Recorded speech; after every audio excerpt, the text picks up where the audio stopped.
Wow. Hi, everyone. Thank you all for coming. Thanks to the Y for having me here. It's interesting times, to say the least.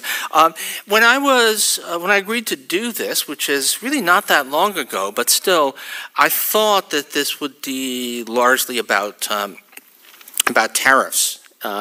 And that we'd be talking, but things move fast these days. I guess, I don't know, we used to talk about internet time, maybe it's Trump time. Things, the landscape shifts so drastically and so scarily that it's hard to keep track. And as it happens, as we sit here, the Senate is voting on the one big, beautiful bill act, which, if it passes, which is, I gather, still somewhat up in the air, but if it passes, will radically change our country, just like that. And actually, before I get into the sort of substantive economic policy stuff, I don't, and I can't see anybody given the lighting, so I don't know how many people know that the One Big Beautiful Bill Act is the official title of the legislation. That's not me making fun of it. That is what it is actually called, and that in itself tells you a story. As people may have been aware, the president uses beautiful a lot, uses it more than anything else, uses beautiful to mean anything he approves of. And it's a weird quirk. I don't know, it's a verbal tick that I was trying to see if it has, if there's any subculture that it comes from, and I thought but no one seems to know. It just seems to be for some reason that's something he does, and it's a weird verbal tick. And he said, sort of almost in passing, you know, last time he was in the White House, he tried to cut taxes for rich people, which he succeeded in, and tried to destroy health care for a few tens of millions of people, which failed. And so this time he was going to do them both at the same time, and as he says, in one big beautiful bill. And Congress, the House, the Senate, named the legislation that is being argued on the floor as we speak, the One Big Beautiful Bill Act, which is, you know, bizarre. This is, the leader has a weird way of speaking, and you are so determined not to in any way offend or, you know, to curry favor with the leader that you simply incorporate that. It basically this general feeling. This is not something that normally happens in republics, right? This is Washington D.C. turning into Pyongyang on the Potomac. It really is something you'd expect Kim Jong-un to be dealt with that way, not a U.S. president. But that's where we are right now, and I do think that is significant in understanding where we are. So what is happening? You can understand, I think, particularly the One Big Beautiful Bill Act, but a lot of what else is going on.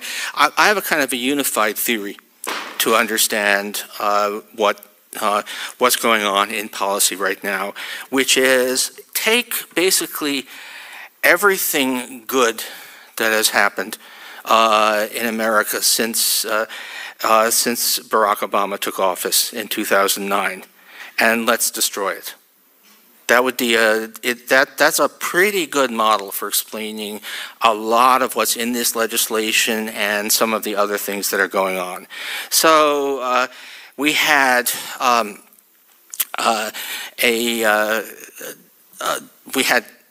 health reform.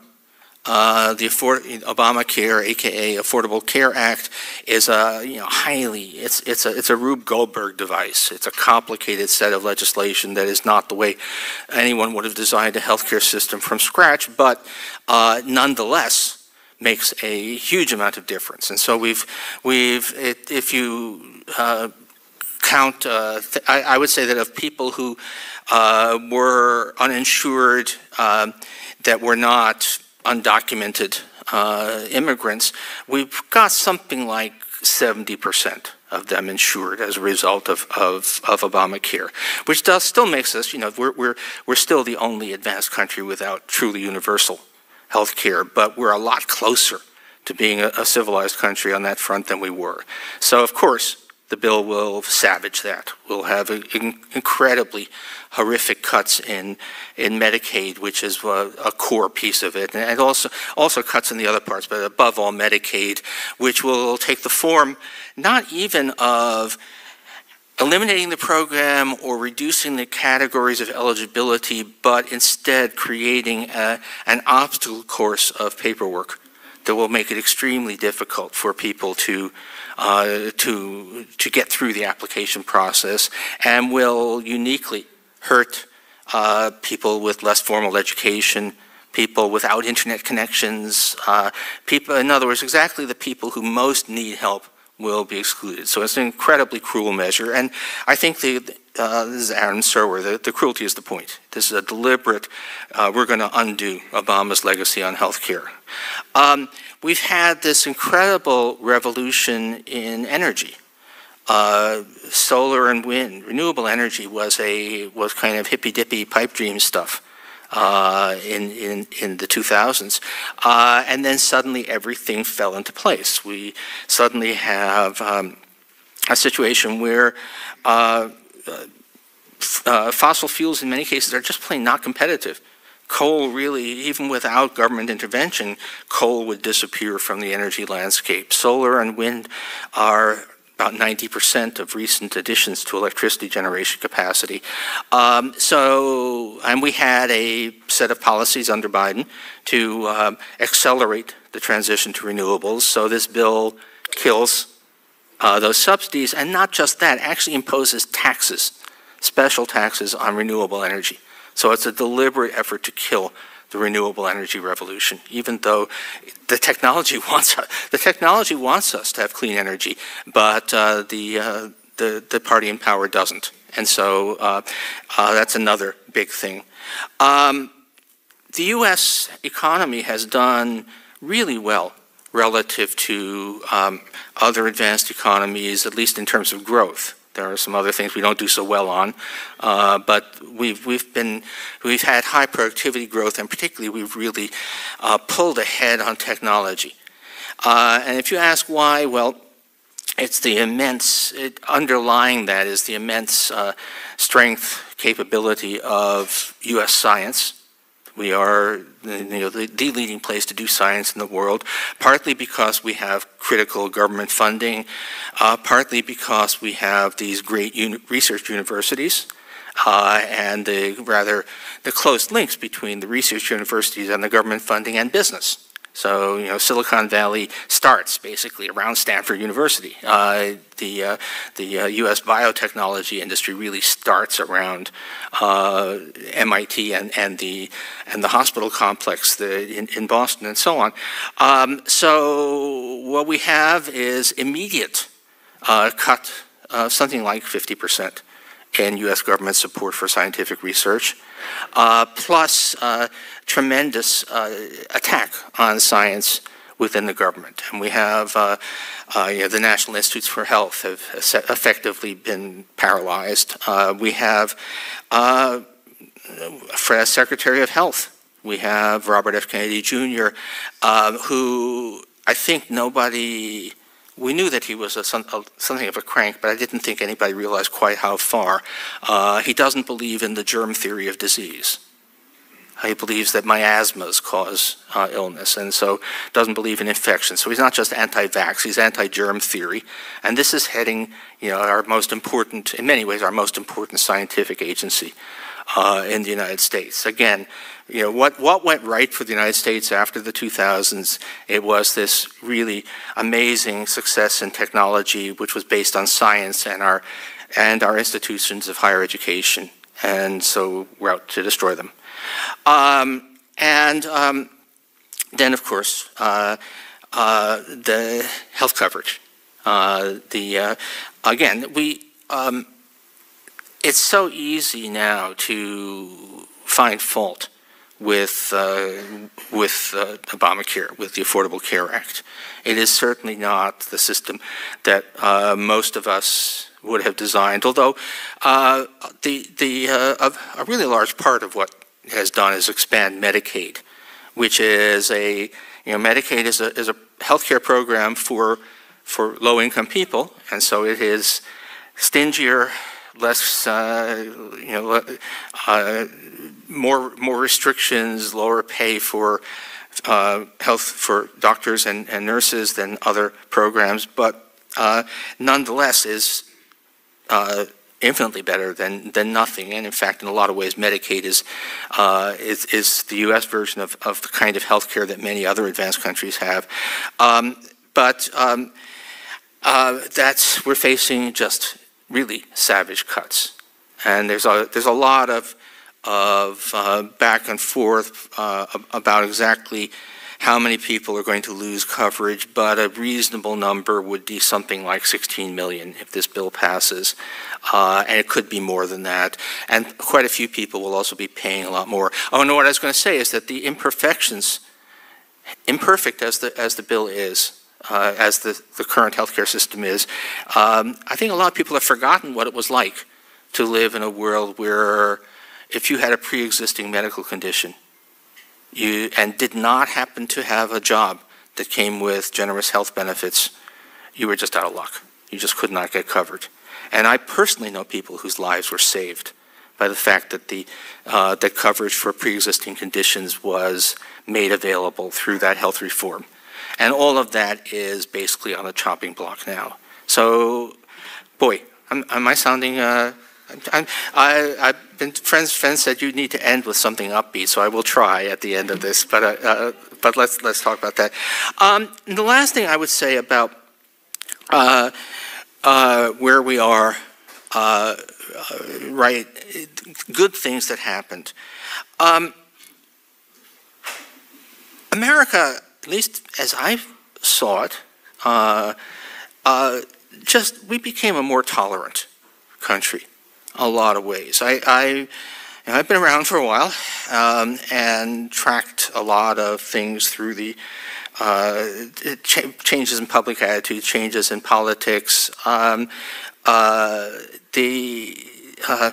If you go back, if we try to think about what America was like in the Reagan years, a clear majority of whites in America were opposed to interracial marriages. That's just 40 years ago. We were a country where interracial marriages were widely regarded as unacceptable, which I might say would be pretty bad for my personal life.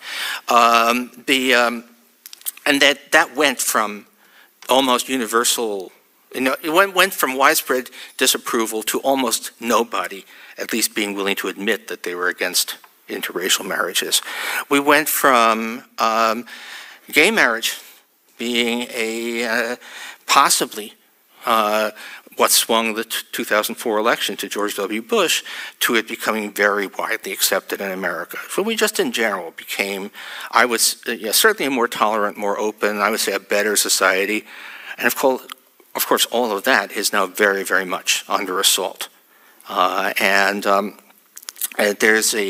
There's a level of sort of raw bigotry on multiple fronts that has, presumably it was always there, but there was a point when people were afraid to, at least to admit to having those attitudes. And so all of this is it's the great dismantling of, I would say the dismantling of a lot of what makes America great. Okay, let me talk a little bit more about the specific things and then go on to the issues you might have expected me to be talking about or that I was expecting to talk about. But just let me say two things. Actually, three things. I'm turning into a Monty Python routine. That always happens.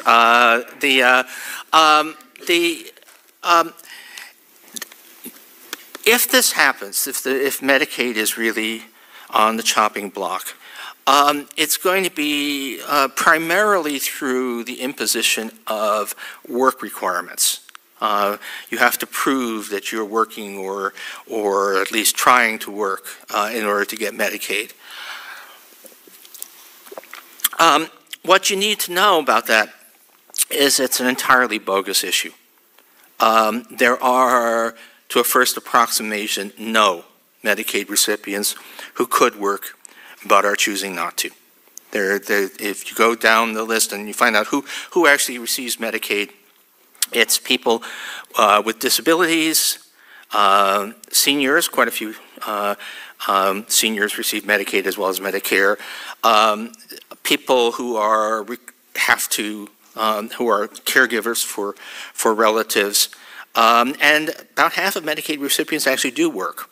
And the number of people who, at least on a crude classification, could be working but aren't and are receiving Medicaid is very small.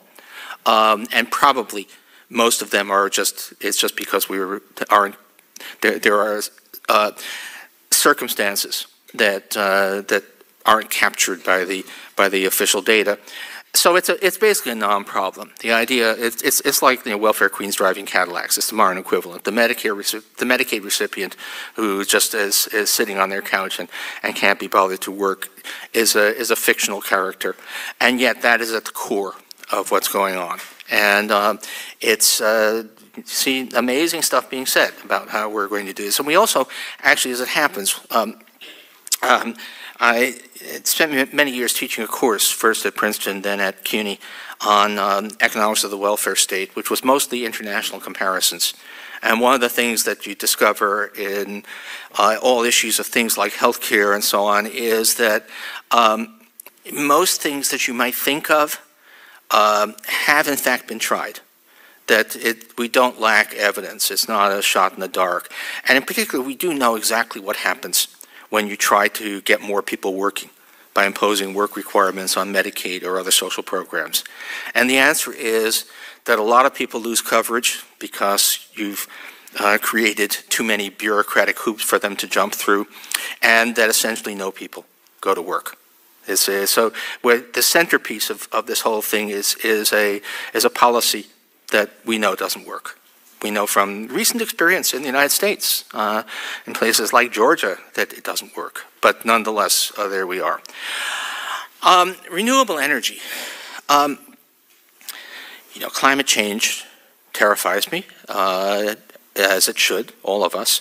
But the gods of technology gave us a great gift, which was that just in time, solar and wind became extremely effective and efficient, which meant that we still do have, the opportunity to drastically reduce greenhouse gases without sacrifice. We don't have to have, there was a good case for having a carbon tax and things like that, but the fact of the matter is just mild subsidies to encourage the adoption of these renewable energy technologies is probably enough to achieve a huge energy transition with no visible negative effect on their standard of living. And we were making a good start on that until January 20th. And now it's all being rolled back. Science, technology, education. Again, the United States wasn't always the world's scientific leader. If you'd asked in 1930, what's the world's leading scientific nation, it would obviously have been Germany. And how did we get to being the scientific leader? It was partly through being a place that welcomed people from all around the world who had stuff to bring, who had useful talents to bring. It was partly through a lot of government funding, and it was partly through a university system that was and is without par. I mean, there are fine universities elsewhere in the world. I do a lot of traveling to European universities, but they have a long way to catch up with, or did have a long way to catch up with the U.S. system, which, among other things, just because of the openness of American society, has been so successful at attracting the world's best talent. I get email. I think I'm the world's king of hate mail.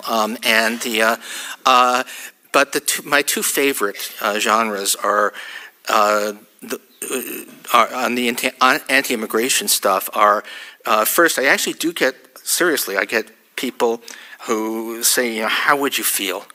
You're all blind about it, but how would you feel if New York was full of immigrants? And the other is how would you feel if there were lots of immigrants competing for professor jobs? And you should look at the composition of any leading department in the United States. Anyway, so okay, again, we're putting all of that at risk. I mean, I do know people. There are, as we speak, there are international scientific conferences being canceled or moved outside the United States because people may not be able to get visas or are afraid that they may arrive and ICE will demand to look at their phone, discover that they sent some texts critical of Donald Trump, and that they'll be sent back or even, it's been happening now occasionally, even imprisoned. So we're rapidly destroying that scientific base that has been so crucial to our success. Okay, let me talk about the things that I thought I was going to be talking about more. Oh, and by the way, I will say that this is, I just saw in today's paper that the next step is that the administration wants to start denaturalizing, taking away citizenship. This is quite personal. I have relatives who have been here since they were 7 years old, are U.S. citizens, actually, who are also, because of the family connections, are also people of color and with Spanish-speaking relatives, so that they will sometimes be out there speaking Spanish in public, and they all now carry passport cards with them to be able to wave in front of ICE. But we already know from a number of incidents that may not work. They may say, I don't see that, I don't believe it's real. And anyway, but then they could be losing the citizenship. So it's incredible. Is this America? Anyway, economics. There are two really big economic disruptions associated with all of this. I mean, the longer term, I think the destruction of our scientific and educational base is if you want to ask what's going to happen to the U.S. economy 15 years from now, that may be the biggest thing. But more immediately, there are two things.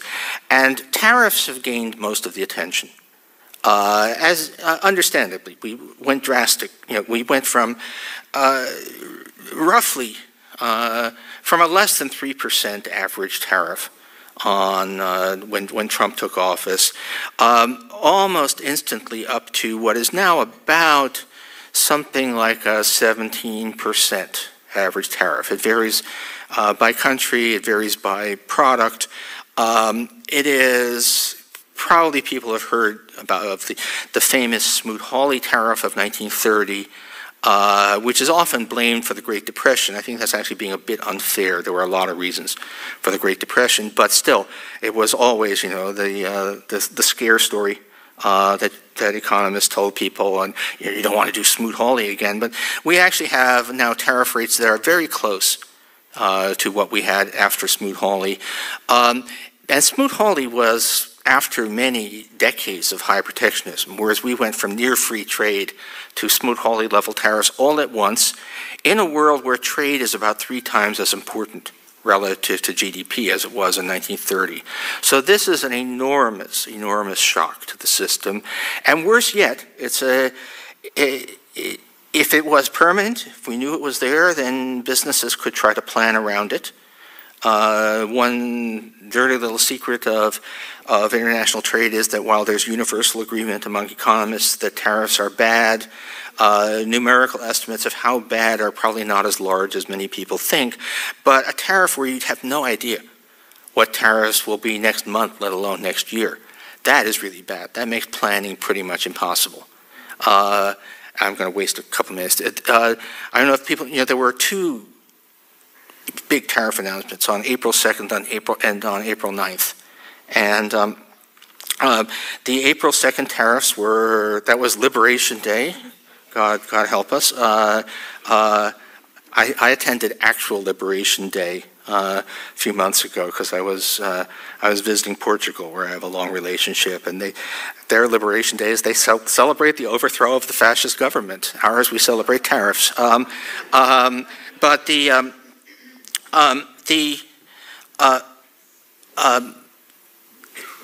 tariffs were totally changed.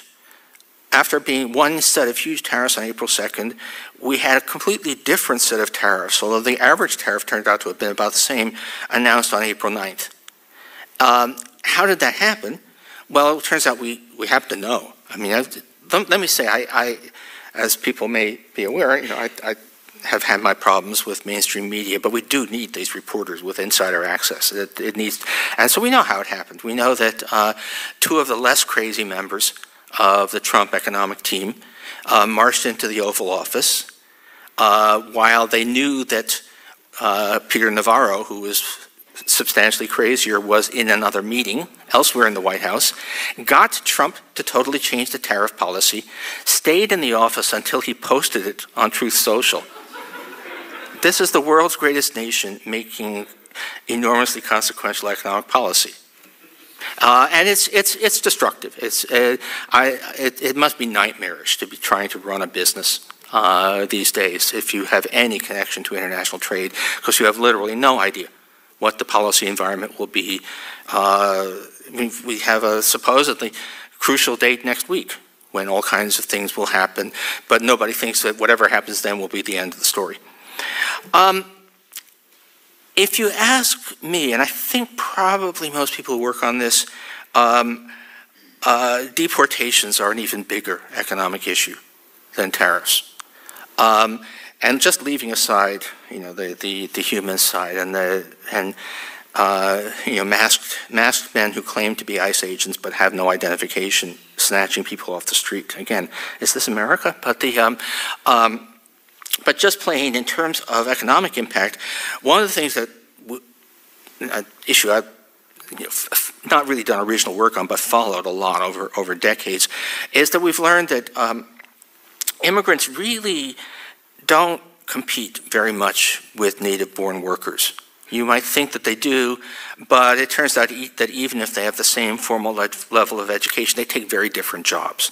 They take often jobs that are grueling or dangerous, that native-born Americans, understandably don't want to do, and or they just may bring skills that, in fact, we don't have here. So that if you look at, so if you say, well, we're going to deport 1 million workers, which looks quite plausible in the not-too-distant future, it won't be 1 million workers spread from across the economy.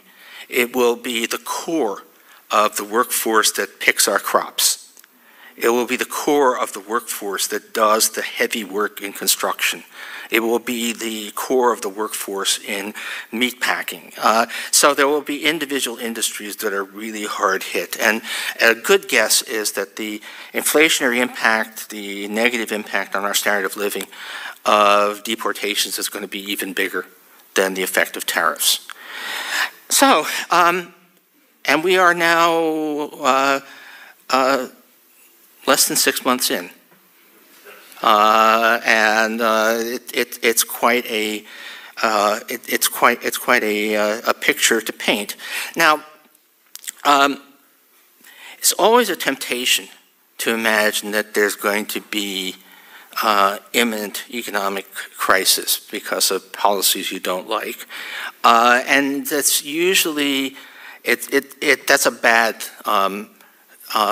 line to sell, because usually, even if there is going to be I had an old teacher, Rudy Dornbush at MIT, who was a great international economist, but maybe best remembered for his Dornbush's law, which says that the crisis takes longer to happen than you can possibly imagine, and then when it comes, it happens faster than you can possibly imagine. And so I don't think that we should be expecting necessarily to see everything fall apart, next month. Of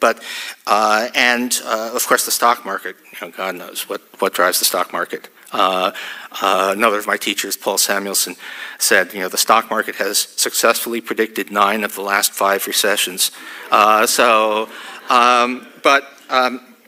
You shouldn't be expecting catastrophe immediately, but my God, it's really wild stuff. And if you look at other markets, I was, God help me, in Brazil for a day last week. I should not have done that. But they're looking at interest rates and the dollar, and the fact that in the United States interest rates have gone up and the dollar has gone down, which never happens here. In America, when interest rates go up, U.S. investing in the United States becomes more attractive and the dollar goes up. And this combination of clearly people losing faith, international investors, whatever the stock market thinks, international investors are losing faith in America. The Brazilians were all saying, you look like us. And so we are starting to see signs that the U.S. looks like an emerging market. Now, we're a long ways, I think, from classic emerging market debt crisis, but it's not good. How does this end? The good news is that one of my great fears as we entered this era was that people would basically fall for it for a long time, that the public would just sit back and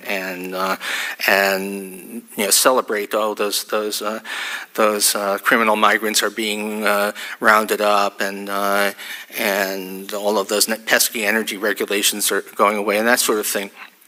And that is not what we're seeing.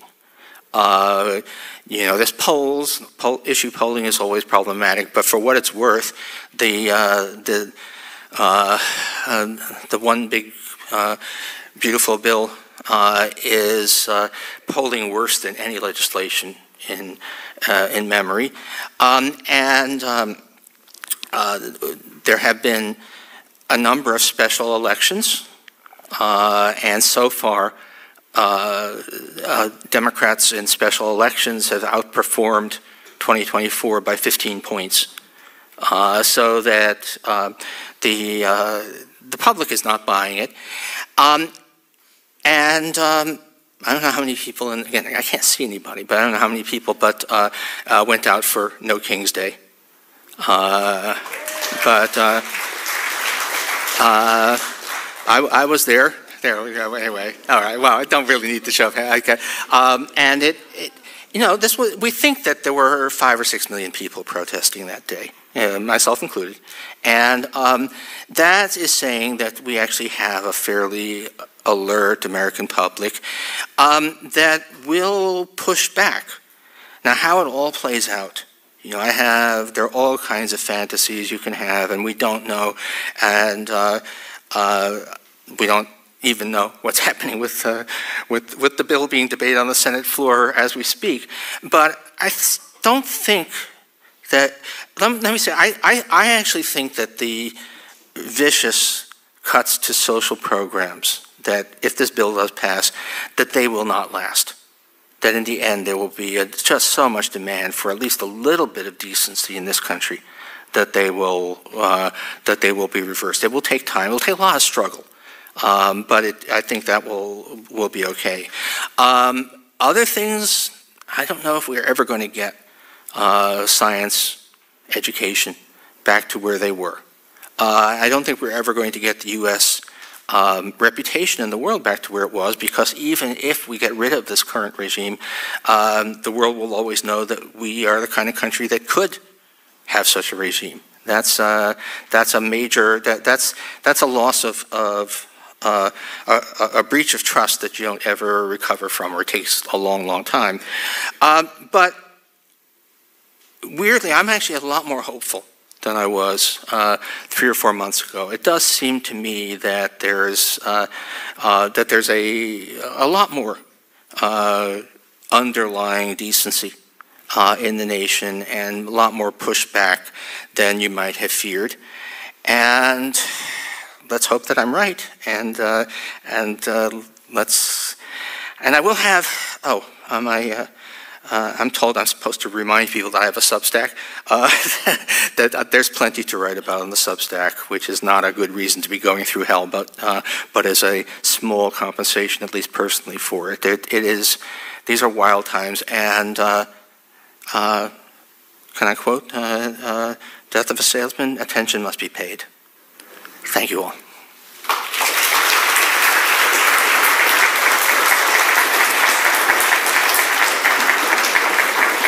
So, I believe that I'm supposed to get index cards with questions, and here they come. Oh, there are so many that just came in. I couldn't go over all of them, so all just right. Pick and choose what you think. Okay. Actually, I'll just go with the top one right away about can Trump's policies cause a depression? I mean, yes. Tariffs don't necessarily cause a depression or a recession. They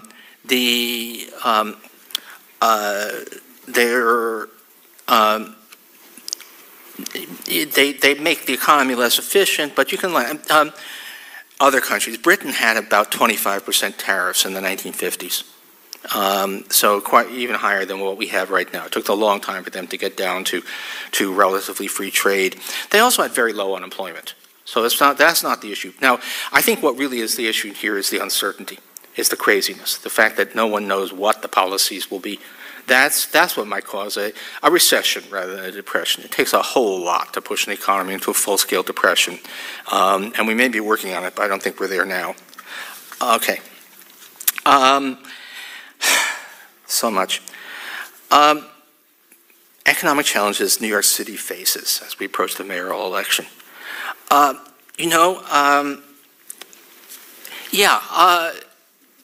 think it all comes down for New York to affordability. Almost everything else is really, I mean, in a lot of ways, I saw that after the mayoral election, Stephen Miller said, this is what happens to a society when it allows unrestricted migration. And New York society, as a society, looks pretty good. You know, we have the lowest homicide rate probably in the city's history. We have a lot of, I was going to say, I do live on the Upper West Side, which is a little more affluent than the average, but still, you go through, take a walk on Riverside Park. If you want to feel good about humanity, just to go walking through any New York City park on a nice day, and things are fine, and we have incredibly diverse neighborhoods that work just fine as a society. I have relatives in Jackson Heights. But what we don't have is housing that regular people can afford. And it's mostly housing.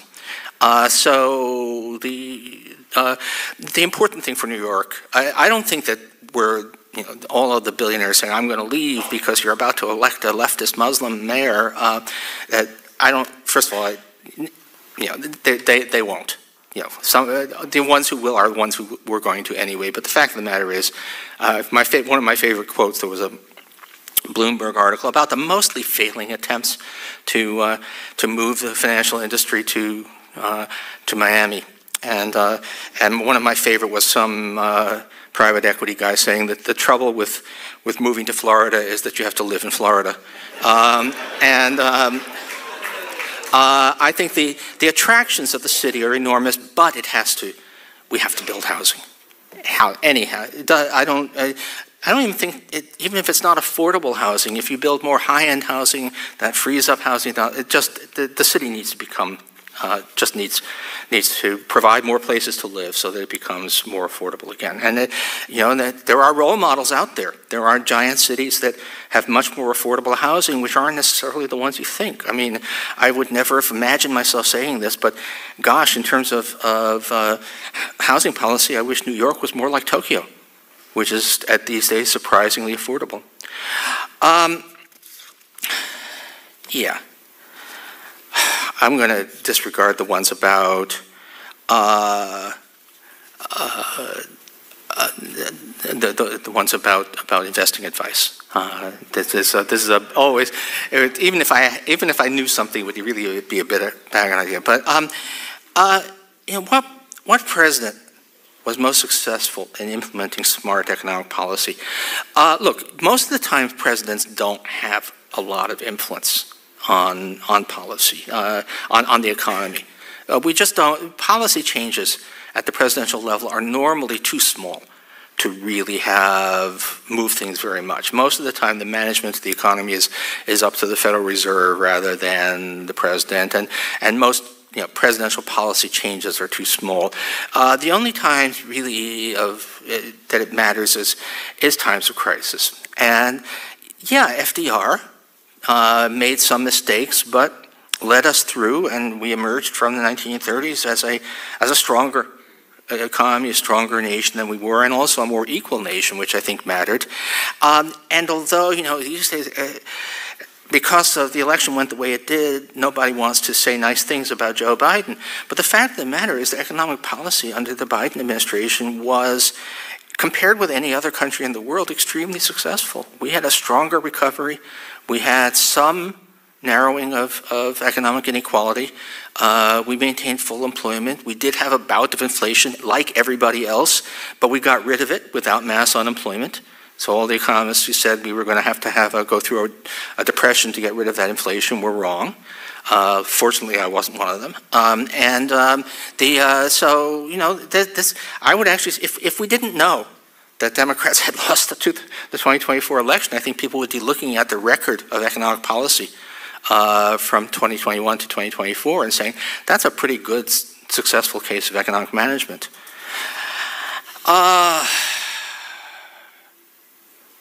This is actually a good one. What country do I think of as a good model? Look, nobody's perfect. Every country has its own quirks and negativities and virtues.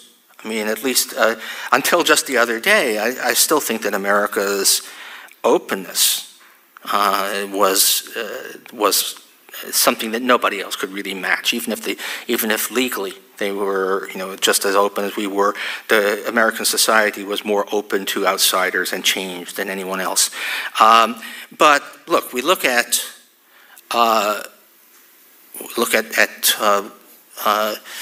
Denmark. The Nordics in general, but Denmark, per capita GDP is lower than it is here, but that turns out to be mostly because, unlike Americans, the Danes actually take vacations. So it's not clear to me that that's a problem, and there's no, there's nobody goes without health care because they can't afford it. There's just no intense poverty of the kind that we have here, which, by the way, in case you want to know, yes, they have a ethno-nationalist political movement there.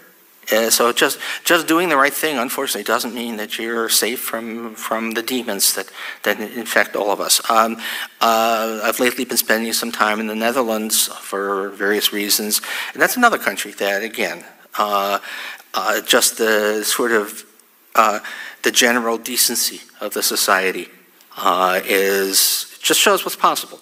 Anyone who tells you, no, you can't, it's impossible to have health care for everyone. It's impossible to ensure that even in service occupations people earn decent wages, that it's impossible to eradicate extreme poverty. You want to say, look, there's countries over there. They're real, they exist, and they actually do all these things. And they also have life expectancies that are, 4 or 5 years longer than ours. So this is pretty. I would say any. Unfortunately, we don't have a category here. But in Europe, people will talk about social democrats.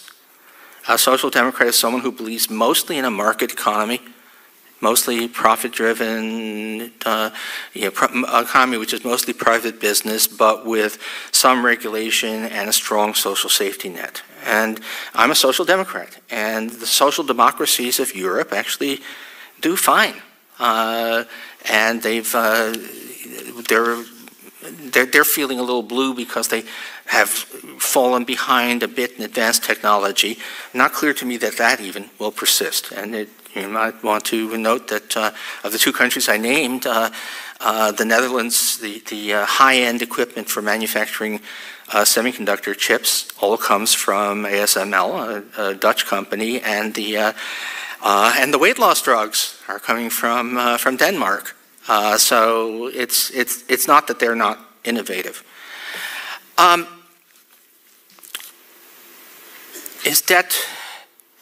Has debt reached a point of no return? Economically, arithmetically, no, not remotely. Rich countries with stable governments that borrow in their own currencies have enormous ability to cope with and eventually work down debt. U.S. debt is currently is about as high as a share of GDP as it was at the end of World War II, and we dealt with that. Britain came out of World War II with debt that was 250% of GDP, 2.5 times what we have in the United States. They never had a debt crisis. They just gradually dealt with it. Do we have the ability to deal with it? Sure. The U.S. has one of the lowest tax rates, overall tax share of GDP in the advanced world. If we were to move even halfway to the average tax rates that other advanced countries have, we would have no trouble at all getting our debt under control. Or we could cut social benefits. We could actually, our healthcare is uniquely expensive, so if we could somehow reduce healthcare costs to something like what they are in other countries, although Medicare has made more progress on that than people realize, but still, there's a lot to go. That would also help, but all of that is really easy. The arithmetic of getting U.S. debt under control is really, really easy. Just say we need to get some powerful groups to accept change. We need to get people to accept the need for higher taxes. We need to get people to accept that we need to end the overpayments, the Medicare Advantage overpayments that are inflating the costs of Medicare. And yeah, try making those arguments on the floor of the Senate right now. So the problem is all political. It's not. There's no fundamental, level of unsupportable debt. There's kind of a related question. Future Social Security. Social Security, it's a weird, very typically American actually, that we set up a system where it is kind of deliberately is set up to look like what it isn't. So Social Security looks like a pension fund, where people pay in and then they get their money out. And if you treat it, and the accounting is done as if it's a pension fund, but it really isn't. It's just another government program that for accounting purposes we tie to a particular tax. So your FICA, the FICA on your paycheck is applied to Social Security, but there's nothing that says that Social Security has to be paid for out of FICA. And does the United States have the resources to maintain promised Social Security benefits? Yes, not a problem. I mean, almost all the baby boomers are now actually at retirement age. The demographic bulge is we have another point or so of GDP of rising Social Security expenditures as aging proceeds, but it's not, it's really not a huge burden. What we do have is that it's turned out that for reasons not worth going into, that the fix that was the 1985 fix that was supposed to secure Social Security without further changes until 2060 isn't going to get us there. But could we find the resources to top up the system and keep it going? Sure. If nothing is done, just the mechanics, nothing is done, Social Security benefits will drop by something like a quarter when the trust fund is exhausted sometime in the next decade or so, possibly sooner. But it's easy to do something, and for what it's worth, I cannot really believe that sharp benefits cut will be allowed to happen. I think there are just too many people who would,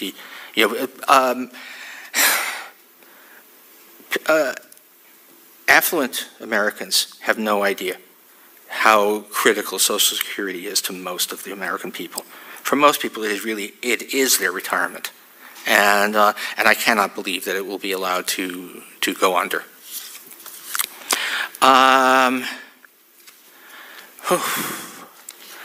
Yeah, someone's asking about surveillance technology, and I have no idea. I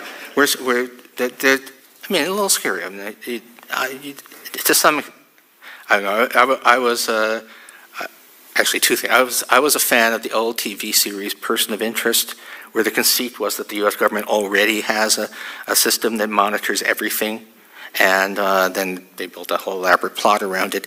And then, rather weirdly, I spent 16 weeks on a New Jersey grand jury, which is not unfortunately the kind of grand jury where you indict, members of Congress. It means that in New Jersey, what that means is that once a week, the police present the reasons they made an arrest, and 23 citizens need to vote on whether that's adequate grounds to go to trial, which it almost always is. But anyway, but one thing I learned is that actually, person of interest was pretty much right. If you think that you're private and that nobody is filming you, you are probably wrong. It is it's the security camera in the convenience store, the security camera in the funeral home down the block. The odds are very, very. They're all these, petty. The other thing you realize is so much crime is just. There used to be a TV show called America's Dumbest Criminals. But anyway, there's so much crime is really just petty and stupid. But the petty drug deals done on dead of night at 2 a.m. On a deserted street, more often than not, they are in fact on camera. So we're already there. This is how we live.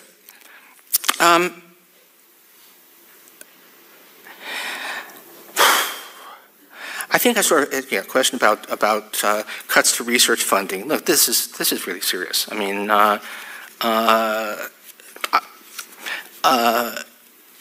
really glad that I didn't go into hard science, because it's absolutely devastating. Because what they do costs a lot of money, and I'm actually kind of glad not to be a young researcher anymore, because the resources are there. God knows what's going to happen. This is the scale of the cuts is just almost unfathomable. And it's not just, the way it's been working is not simply that no new grants, but they're just sort of stopping payments on existing grants, which, in the private sector would be breach of contract. I think actually is even for the public sector, but nonetheless it's happening all over the place. Okay. Somebody wants the impacts of a weakened U.S. dollar. Look, it helps U.S. exports. It slightly reduces imports. It adds to inflation. One of the arguments was that tariffs weren't going to raise prices that much because the dollar would go up, and the dollar has gone down instead. And this person just asked me to sign the card, and I have a problem, which is I've gone all digital, and I have no pen. So anyway, sorry.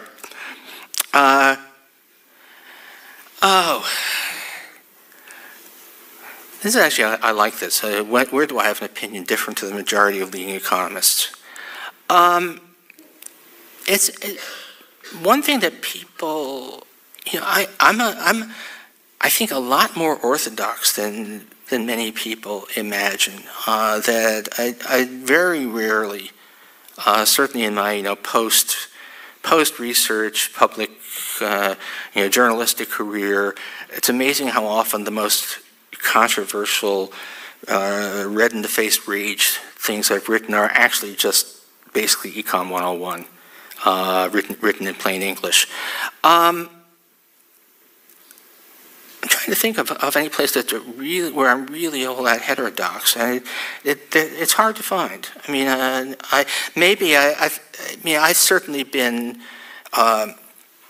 more relaxed about U.S. government debt than many economists, although I'm less relaxed now, given where we are politically, but not really outside the mainstream stuff.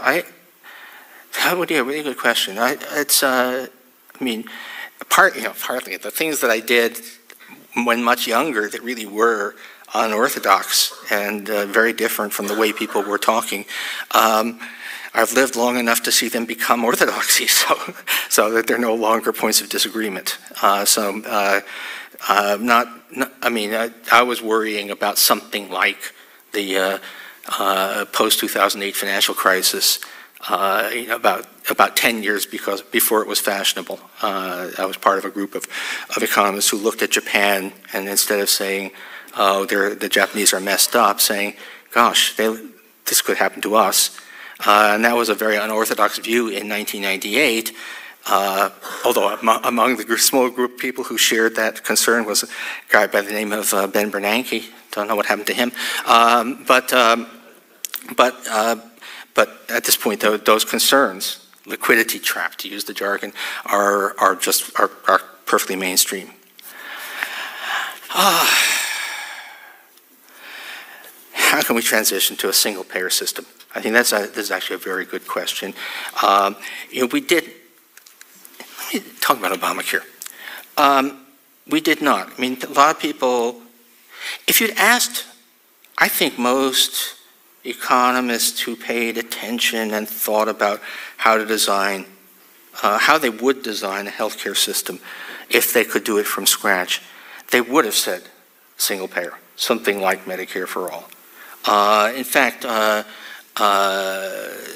of my best friends, Mei Chung, who's the widow of Uwe Reinhardt, who was one of America's leading health economists, a colleague of mine when I was at Princeton. Mei and Uwe actually designed Taiwan's healthcare system. They were in a position to do that. And it's single payer. It's basically a Medicare for all system. Underfunded now, so that's one of those things that becomes a problem, but still. But if you asked Uwe or Mei, are you there going to advocate Medicare for all for the United States? They would say no, because the political lift is too hard. Too many people have employer-based insurance and think it's okay. A real, although lesser problem is the insurance industry has a lot of political power, so we're going to have to do a compromise, which we did. But one more thing worth saying is that, 70 million people are on Medicaid, I think about 50 million on Medicare, and particularly on Medicare, they're the expensive, healthcare gets a lot more expensive as you get older. So in terms of where the dollars go, the United States already has more than half of health insurance spending in America is in fact coming from the government. We're a lot closer to having a single payer system than people realize. It's just there are tens of millions of people who are still getting insurance through their employers, but it would make less difference, I think, than people imagine. Oh boy. Monetary and fiscal policy for the rest of the year and next year. That's obviously really, we have Trump yelling at the Fed to cut interest rates, and the fiscal policy is clearly disastrous. There are times when you really want to run large budget deficits, which basically are times of emergency. During wars, the aftermath of severe financial crises, and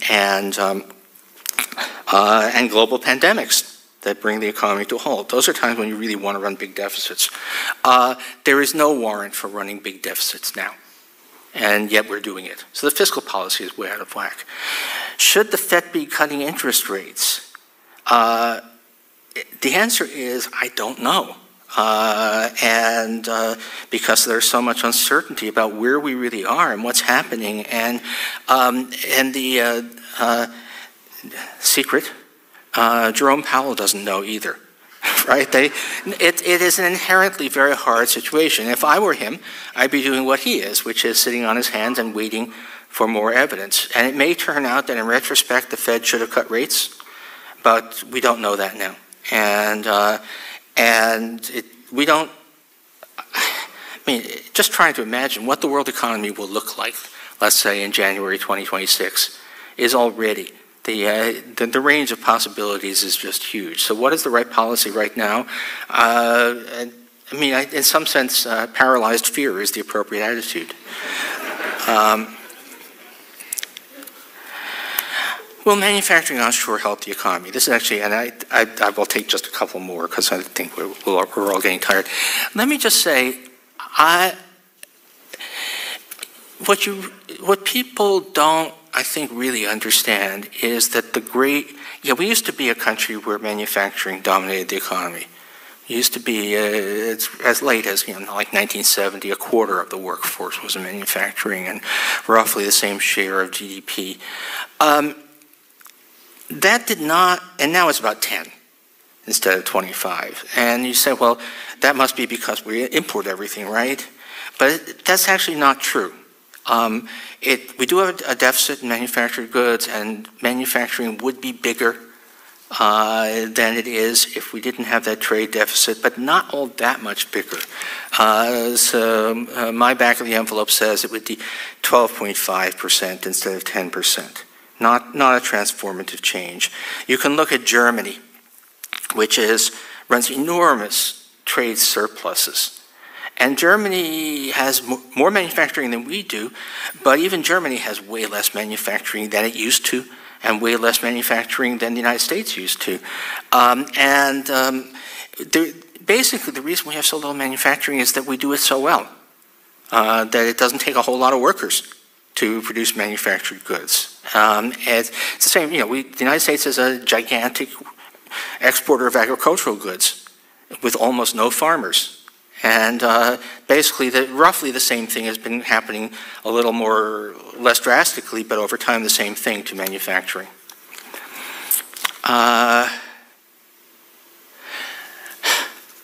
Really good one here. Do I trust government-provided data any longer?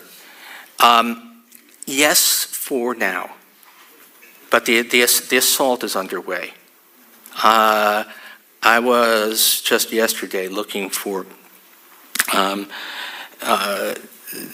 data on energy use in crypto mining.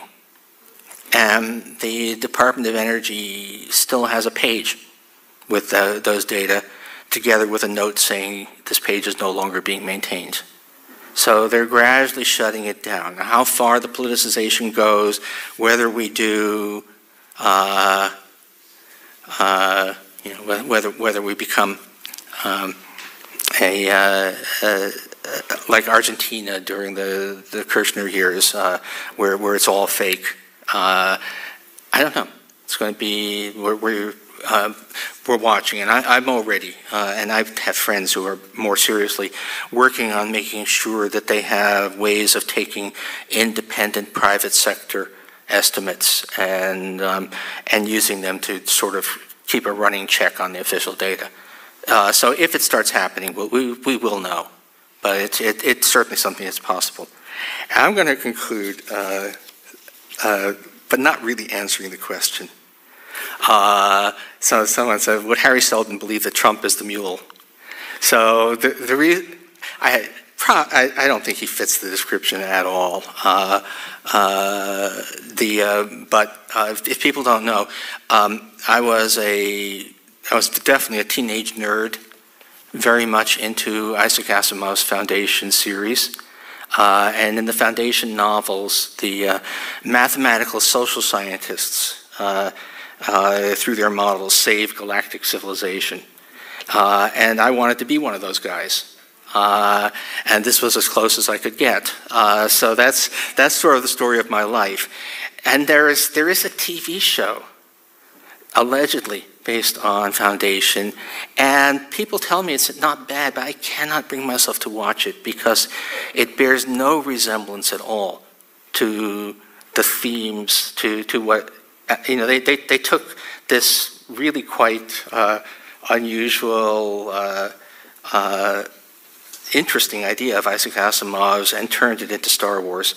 And it may be a good version, but I can't bring myself to watch it. So, yeah, and honestly, the fundamentally implausible thing about, even though those were great novels by Asimov, the fundamentally implausible thing was to believe that human affairs can ever be predictable enough, that your equations are going to be able to let you know what's going to happen 200 years out. I don't even know what's going to happen 2 months out. I think that's the end of today's session. Thank you all.